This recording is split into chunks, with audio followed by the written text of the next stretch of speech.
जब सुने के होई भोजपुरी गाना, बस बजे के चाही गाना। सुना, हम तोरा से एक बात बतावल चाहता नहीं। हमारे परिवार वाला हमारे शादी कहीं और सेट कर दिले बा।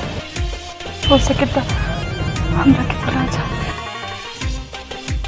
भुलाते जाई, लेकिन ये दिल के भुलावे खातिर कुछ ना कुछ तो करे के पड़ी। प्लीज ऐसा कोनो काम मत कर। हमके दुख होई।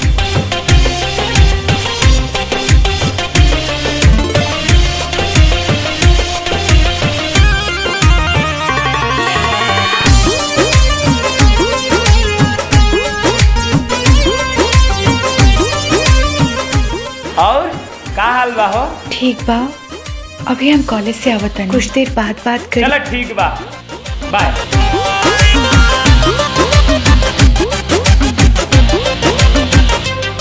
एगो दिलवे बा केने केने बाटी, डांट के करा के साटी।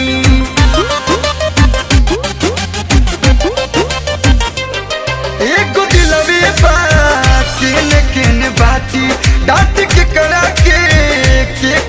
के साटी। एगो पियावा लेके तकियावा करस इंतजार। एगो पियावा लेके तकियावा करस इंतजार। हाय एगो हाथे लेके महुरावा बैठल बाई यार। हाय एगो हाथे लेके महुरावा बैठल बाई यार।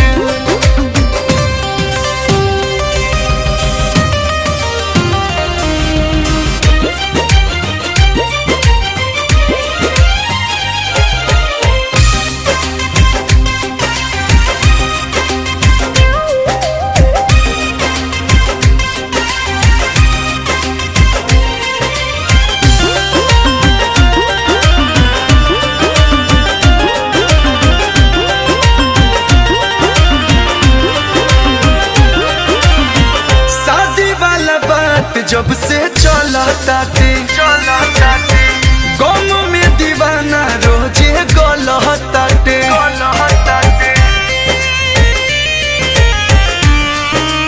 हाँ, शादी वाला बात जब से चलताते गम में दीवाना रोजे गलताते।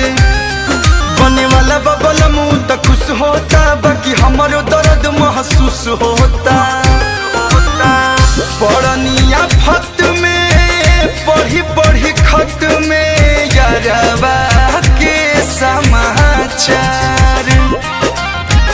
पढ़निया फत में पढ़ी पढ़ी खत में यारवा के समाचार। है एक हाथे लेके महुरावा बैठल भाई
हे प्रभु उसका ख्याल रखना।